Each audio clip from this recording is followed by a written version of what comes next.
Assalamualaikum warahmatullahi wabarakatuh. Waalaikumsalam warahmatullahi wabarakatuh.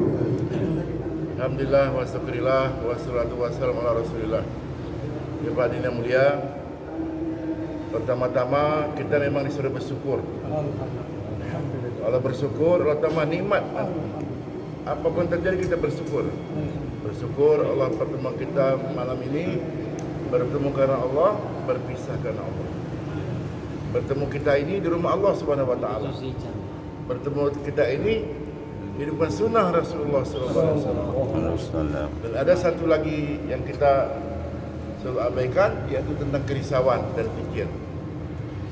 Dalam Islam ni kalau kita mau beribadah, Islam balik berakal, ya kan? Kalau Islam semua punya kewajiban. Sudah balik, dia ada kewajiban. Dia mesti berakal. Maksudnya dia gunakan akal. Orang yang tidak menggunakan akalnya lagi, yang tak sempurna akalnya lagi, maka tak ada perintah agama padanya. Sebab tadi kata orang tua kita beritahu, segala pekerjaan mesti bawa fikir.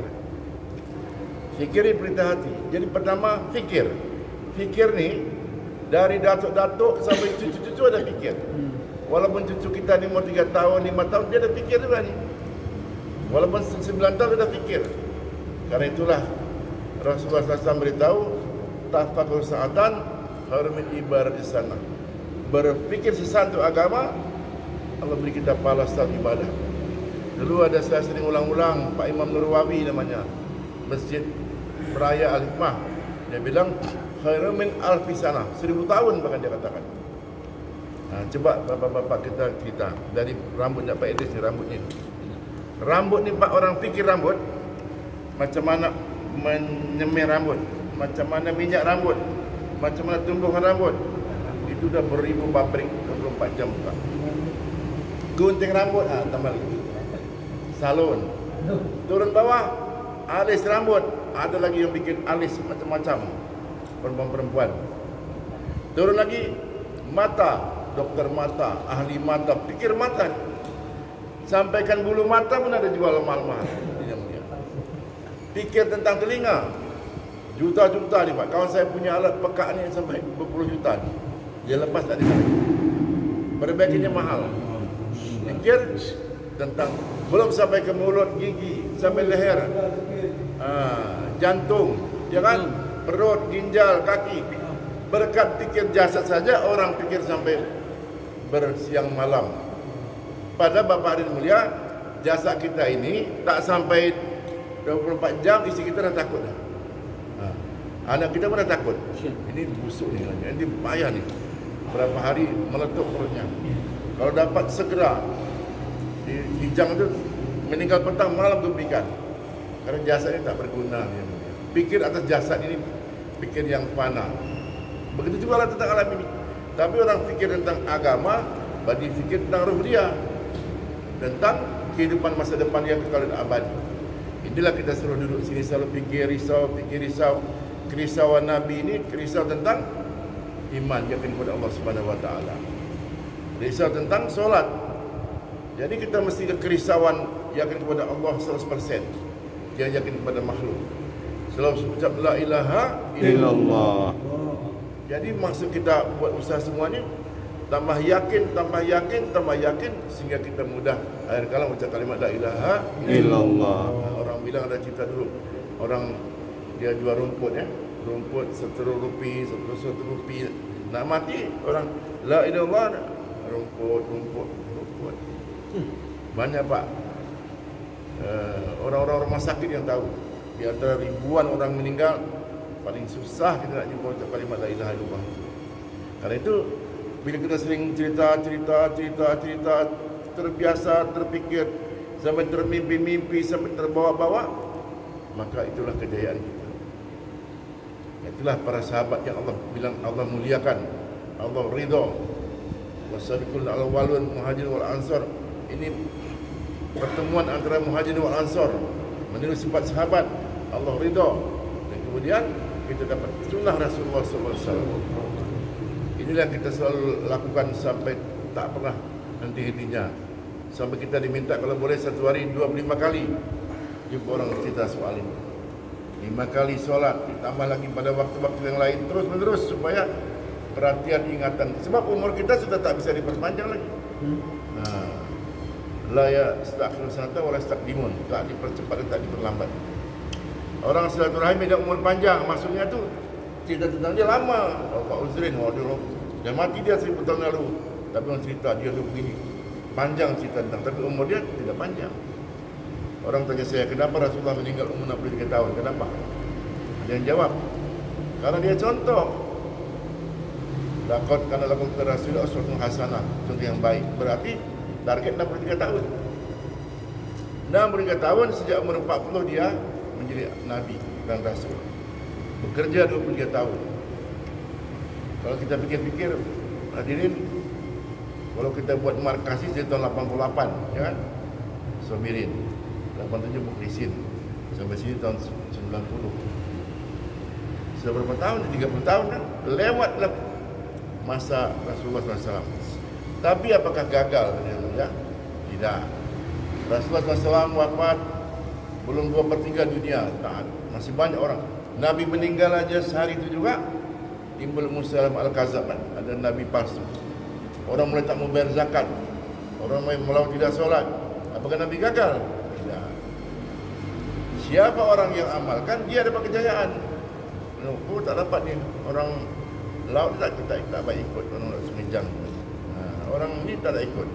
Itu mungkin kerana kita kurang sungguh-sungguh dan kita kurang musyawarahkan, tapi juga kita memang tidak dapat membuat hidayah yang kita boleh berikan.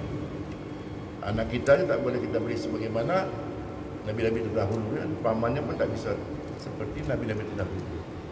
Jadi yang pertama dalam otak kita mesti ada fikir dulu. Fikir dan risau. Fikir risau ini benar ikut cara Rasulullah SAW. Cara Rasulullah SAW, dia sayang orang, cinta orang, tanya orang tentang solat terus. Sebab solat adalah penyejuk hatiku. Solat adalah seperti memberi berita gembira kepada aku. Bila orang solat dia akan bahagia, senang hatinya. Bila tak solat, dia beri kerisauan hatinya.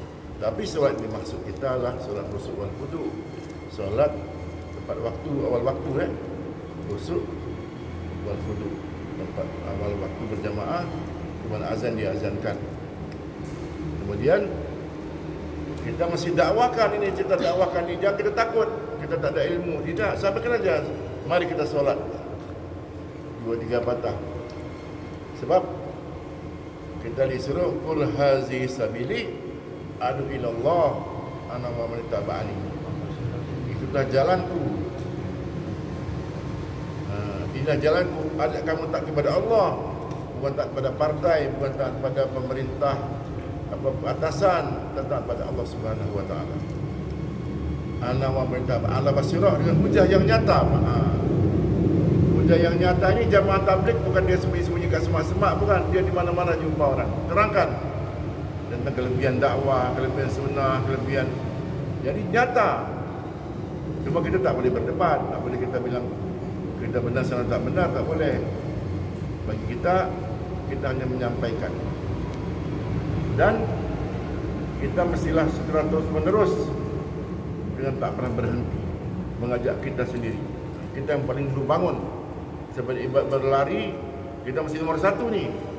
Nomor 1 pertama, nomor 1 zikir, nomor 1 tahajud, nomor 1 asal batal wuduk, kita wuduk lagi. Maka Allah Subhanahu wa taala akan berikan kita jalan keluar. Saya sudah pengalaman kita semua mungkin, ya. Semacam mana kita belok-belok jauh-jauh nanti asar tiba-tiba sampai di masjid mana kita dapat berjamaah. Kalau hati kita dah selalu terpaut pada masjid, Allah mudahkan urusan. Kita tak mampu, dia hantar ke masjid. Kita mahu supaya Allah pilih kita di hari tua kita ini. Semangat tadi yang kita katakan, semangat berkorban supaya tidak menyesal. Sebab kita tak menyesal, kenapa kita tak korban? Kenapa kita tak taat? Kenapa kita tidak usaha? Dalam keadaan kita susah payah, dalam keadaan kita bermasalah. Memang dunia tempat masalah. Dunia takkan dapat memenuhi maksud kita, tak dapat. Tidak dapat, pasti. Karena kita dijadikan Allah untuk orang akhirat. kita jadikan Allah untuk beribadah dan kehidupan kita di akhirat. Pasti ada masalah terus. Maunya begini tak jadi, maunya begitu tak jadi, karena Allah yang menentukan, bukan kita yang menentukan. Tetapi selagi cara pola Rasulullah SAW kita amalkan, sejauh mana kita taat, sejauh mana kita lakukan, itu ada kejayaan. Hanya dengan berzikir kepada Allah, hati akan tenang, kata Allah. Hati dia yang pegang. Hati istri kita tak boleh pegang. Hati anak kita tak boleh pegang. Hati siapapun Allah yang pegang. Atau kita buat taklim di rumah supaya Allah turunkan dia sakinah mawaddah, sakinah warahmah. Diberikanlah hati, diberi rahmat Allah. Allah buka pintu hati. Banyak kita dengar kejadian dia taklim sendiri terus, lama-lama keluarga datang.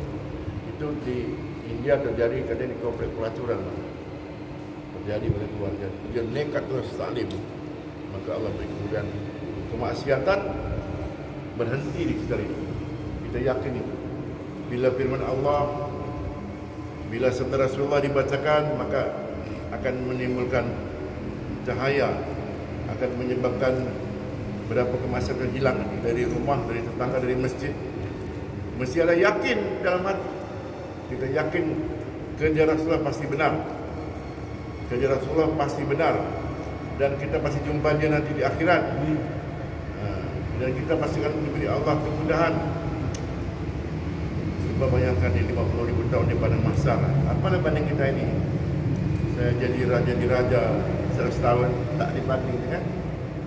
Tapi dunia mengajak kita hari-hari supaya cinta kepada dunia. Bangun tidur ingat dunia, siang ingat dunia. Tetapi kalau kita sudah berpagi ke markas, ke masjid, dengan bayar, dengan taklim, ke program-program 2,5 jam, dan dengan musyawarah, kita ini disibukkan dengan usaha-usaha Rasulullah SAW. Besok ada yang nak pergi ke Tanjung Ban, nanti malamnya ada lagi, besok musuh. Kalau kita pikir malam markas, malam Jumat, istirahat sebelum Sabtu, sudah ada lagi jaulah seperti hari ini hari ya. Kemudian nanti ada musyawarah Selasa, ada musyawarah halakah lagi, sudah jumpa malam markas lagi. Jadi Allah sibukkan kita, rezeki segitu juga. Bahkan kalau kita besok Allah kasih pun 10 miliar, yang kita makan sepiring juga, baju kita pakai dia juga. Maka Allah Subhanahu Wa Taala berikan yang termudah, berikan yang termudah dan tersanggup kita lakukan semua amal yang Allah Subhanahu Wa Taala beri kepada kita ini. Jaga taklim, jaga zikir, semua sanggup kan? Kemudian kita sudah memuliakan orang Islam dalam hati kita, walaupun jadi preman, mabuk, pembunuh, selagi ada kalimat la ilaha illallah, dia lebih mulia daripada melihat orang kafir. Dia lebih mulia daripada melihat orang kafir. Dan seluruh program kita ni ada mulia tergantung kepada kita sejauh mana kita akan ikut latihan. Maka kita sekarang ada latihan singkat 40 hari, tanggal 22 Agustus. Kita semua azam insyaAllah. InsyaAllah. Semoga Allah pilih kita. Amin. Semoga Allah berikan kita kemudahan. Semoga Allah berikan anak cucu kita meneruskan usaha kita bila kita tak ada lagi. Amin. Dan semoga lebih daripada adik abang kita dan semua masalah yang cakap ni baik, dengar pun baik, yang baik ialah yang mengamalkan. Sesuatu amal yang bagus menunggu makanan. Allahu Akbar. Berapa ni? Wah. Hadirin mulia, inilah guna saya paling ingat almarhum itu yang meninggal di sini, dia kena tiba-tiba stroke. Siapa nama dia? Sufi. Dia kalau bayar tadi fazakir inna zikrat tanfa'ul mu'minin. Berilah peringatan, karena peringatan itu bermanfaat untuk orang beriman. Jadi orang beriman kalau beri peringatan dia bersyukur. Orang beriman dia marah kan? Pulang semua. Itu namanya kita tak orang beriman. Kita pemanas. Orang beriman alhamdulillah. Terima kasih peringatan. Terima kasih. Jangan kita pula itu mengacau. Aku siapa? Beri peringatan. Peringatan demi peringatan. Peringatan demi peringatan. Azan demi azan. Itu. Camkanlah di hati Najamuddin dan saya. Allahumma rabba hazihi da'wati tamah wassalatil qaimah. Ya Allah, inilah dakwah yang paling sempurna. Hazihi dakwah tamah, dan sembahyang kedirikan, maka azan itu dakwah yang paling sempurna. Kalau orang sudah bisa sebelum azan dia datang, dia bukan dakwah, bukan panggil penceramah, bukan panggil ustaz jauh-jauh, tapi gerakan orang salatil qaimah, maka dia akan sempurna. Kita dengar lagi yang selalu saya ulang-ulang, saya risaukan, ajar anakmu wuduk dengan sempurna. Dia baca doa, asyhadu alla ilaha illallah wa la syarikalah, kan? Wa asyhadu anna Muhammadun abduhu wa rasuluh. Allahumma ij'alni minat tawabina waj'alni minal mutatahhirin. Suruh pilih 88 pintu surga. Jadi bapak-bapak ni tengok cucu kita ni betul tak dia wuduk ni. Kemudian dia tak sekolah, sekarang online ni, berhenti kita tengok wuduk, tolonglah atuk, tolonglah nak, kau wuduk betul tak? Kalau kau wuduk nak, pertama basuh tangan, ya Allah, tangan aku ni buat yang terbaik. Berkumur-kumur, ya Allah, berikan aku cakap yang baik-baik, baca-baca Quran, mulut, menghidung, menghirup yang baik-baik, mendengar yang baik-baik, bersihkan muka, sampailah jalankan, sampailah doa itu. Maka sempurnalah, dia akan datang kepada solat. Bila wuduknya sempurna, kan simple namanya kita ni untuk buat anak kita tak. Tapi kita selalu lupa. Dan sebab anak sudah ada bang, wuduk cepat, 4 rakaat cepat. Kita sekarang diberi masa oleh Allah SWT. Kita ada masa lebih kurang 20 hari untuk tengok anak cucu kita ni sempurna tak dia. Kalau sempurna, kau ajarkan lagi adik kau ni, anak saudara kau ni. Solat dia bermula dari wuduk. Dan dakwah yang sempurna itu azan. Kita lahir azan, tak tahu kita apa kan? Apa ni? Azan tu. Bapak dah azan umur selesai. Dah mati, azan juga. Ini tak dengar. Kerana azan itulah dakwah yang paling sempurna. Awal kata Allahu Akbar 4 kali kan, saya katakan selalu lebih hebat daripada di atas, di bawah, di kiri, di kanan. Kemudian kita bersyahadat. Kemudian Allah beritahu, hayya Rasulullah, sembahyanglah kamu, akan ada kejayaan. Allahu Akbar 2 kali, di atas dan di bawah. Allah lebih besar. La ilaha illallah. Baru kita bilang Allahumma rabbah hadhihi da'wati tamah wa salatu wa ali sayyidina Muhammad wal wasilah wal fadilah wa syaraf wa darat wa ba'asma Muhammad wal tempat yang tinggi. Inna kalau tuqibul bi'at, Allah tak pernah mungkir janji hadirin. Allah tak pernah mungkir janji. Kejar aja itu hari-hari. Allahu Akbar. Allah janjikan kita selamat di padang mahsyar, selamat di titik sirat. Dalam kita berdoa ni, kita mesti ada sifat belajar. Saya ni belajar, jangan sebab saya nak mengajar. Astagfirullahaladzim, cepat istighfar. Sebab orang yang belajar, Allah kasih kemudahan. Orang yang belajar, malaikat rela sayap-sayapnya kan, diinjak oleh kita. Dan salah dalam belajar, Allah ampunkan. Jadi walaupun besok kita jadi kiai haji besar, kita terus belajar iman, yakin. Sebab orang selalu bilang, orang ya lazina amanu amin, hai orang beriman, berimanlah kamu. Suruh kita belajar iman. Sebab iman ni katanya seperti timbul tenggelam kan, pagi lemah, petang kuat, esok lemah. Kalau imannya malaikat naik terus, datang Nabi naik terus, iman Nabi dan para sahabat naik terus. Jika dia muda, kita sambut kedatangan bukan bukan lah, betul tak? Tazkirah. Masya-Allah. Siapa nama dia ni? Bobby De Jong. Ini kawan lama ni.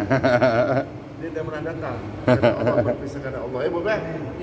Oleh tadi kau berjanjilah kawan kita selamat padanya. Subhanallah.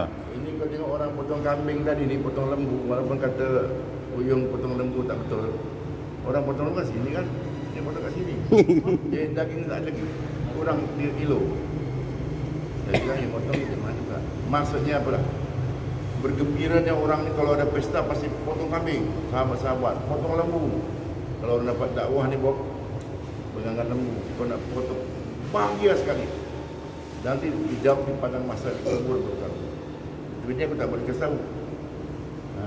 Di padang katanya di sebelum malaikat bukan nakir tanya, wahai Presiden Hud, apakah perkataan kamu kepada lelaki ini? Ini Rasulullah SAW. Hidupnya aku tiru dia. Aku belajar doa macam dia. Baru kata Rasulullah, ke lapanganlah kubur dia. Malaikat temani dia sampai mahsyar. Kalau siapa ni? Ini kat dunia ni aku tak suka orang ni macam janggut ni. Dia macam betul balik. Tak betul amalan dia. Kata Nabi dah tanya dia betul-betul. Begitulah Rasulullah. Begitu sampai alam kubur, Rasulullah sampai itu. Dilapangkan, kata Pak Mikwan, kita diberi jumpa bidadari Ain Mardiah. Dia ada rantai kalung. Dia nak ajak kita bergembira, tentu putus kalung ni. Kita ambil dulu, sayang ni mahal permata. Dalam kita muat kiamat pun sampai. Orang bertemu kerana Allah, berbeza kerana Allah, sampingkan. Orang tanya, siapa ini? Mereka Nabi bukan, para sahabat bukan. Kata malaikat, ini orang bertemu kerana Allah, berbeza kerana Allah. Ini kerana Allah apa? Bukan ada partai, bukan kerana nak jadi gubernur, bukan. Jadi wali kota, bukan. Ini kerana Allah. Ada plus point, kalau kerana itu tak dapat. Jadi baik istighfar kita. Dan semenjak itu dimudahkanlah kita. Samping apapun, kemana pun kita pergi, dan yang paling hebat, kita jumpa dengan bapa mak kita di pada masa. Nenek kita, datuk kita, dan semua akan disatukan bersama kita. Kalau anak cucu dia tak ada. Saya kadang-kadang zaman sebelum ada jamaah ni, nenek mamak kita dulu berjimbat dulu, sedang sangkut dia. Ada dakwah kurang, tapi setelah dakwah gencar, sekarang semua orang berjilbab walaupun iman lemah, tidak model ke model, tapi dia berjilbab. Dulu kurang, ada kurang. Padahal mengaji cukup pagi, siang, malam. Subuh masjid ni, pagi SR, petang madrasah Khairiyah Islamiyah, malam mengaji. Bila sebab ini? Tapi dakwah pasal masturat tak ada, dakwah jamaah tak ada, lemah. Kita mulai mestilah berfikir. Biasa malah ada risau, fikir, baca Quran hari-hari. Kalau boleh dengan terjemahan, yang tak ada terjemahan, ya. Ada terjemahan. Walaupun sikit, buka terjemahan. Setiap orang. Kita ni mesti berazam ni sebelum kita balik atau sudah balik. Daftarkan semua orang kampung ni yang patut kita datang. Kita jumpalah dia. Bekerja masalah agama. Dan sama-sama lah kita ke masjid. Kita asyik lupa, asyik berangkat jauh-jauh, terlupa kita masih bersebelah kubur, kan? Itu salah kita. Dan banyak orang salahkan diri sendiri. Jangan salahkan orang. Salah kami, kurang zikir, kurang tahajud, kurang doa, kurang sedekah. Semoga Allah Subhanahu Wa Taala sayang dan kasihan kita. Yalah, bagaimana ketika Sayyidina Umar meninggal, dia tak mau pakai tilam, bantal, nak kat tanah kepala dia. Sebab Allah kasihankan aku.